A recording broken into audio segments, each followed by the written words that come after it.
साठी ओलांडलेल्या श्रीमती कौसाबाई हिरामन सुतार या विधवा आणि मागास प्रवर्गातील झुंजार कौसाबाईला संपूर्ण मनेरवाडी जाणते. कौसाबाईचे पती ऐन तारुण्यात मरण पावले. 3 मुली व 1 मुलगा असा परिवार कौसाबाई मोठ्या हिमतीने सांभाळत होत्या. दारिद्र्य पाठ सोडत नव्हतं. फाटक्या वस्त्राला एकीकडून टाका घातला की दुसरीकडून उसवावं अशी कौसाबाईची स्थिती होती. इयत्ता 7वी शिक्षण घेणारा त्यांचा एकुलता एक मुलगा केवळ उपचाराला पैसे मिळाले नाहीत म्हणून टायफॉइडच्या आजाराने मरण पावला.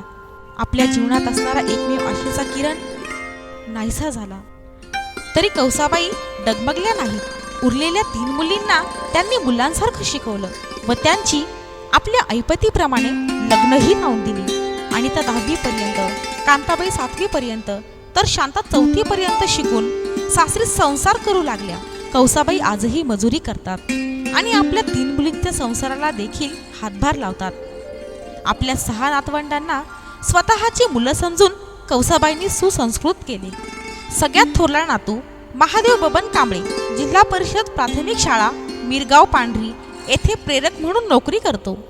शहादू कांबळे व विठ्ठल जाधव हे दोघे नातवंडे पदवीधर आहेत. लक्ष्मी कांबळे ही 10वी पर्यंत शिकली तर उमेश व सीमा आताही शिक्षण घेत आहेत. एक अडाणीबाई आपल्या 3 मुलींना व 6 नातवंडांना शिक्षण देऊन सन्मानाने व स्वाभिमानाने जगायला शिकवते.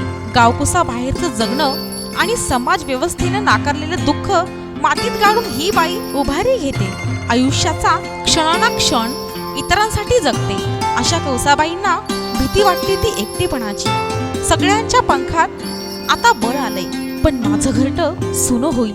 नातवंड पांगतील तरी पण ज्यांना माझी गरज आहे त्यांच्यासाठी मी जगेल असा कौसाबाईंचा आशावाद आहे. स्वतः निरक्षर असूनही आपल्या नातवांना शिक्षणाचे बाळकडू पाजणाऱ्या मातेला आधार परिवाराचा सलाम.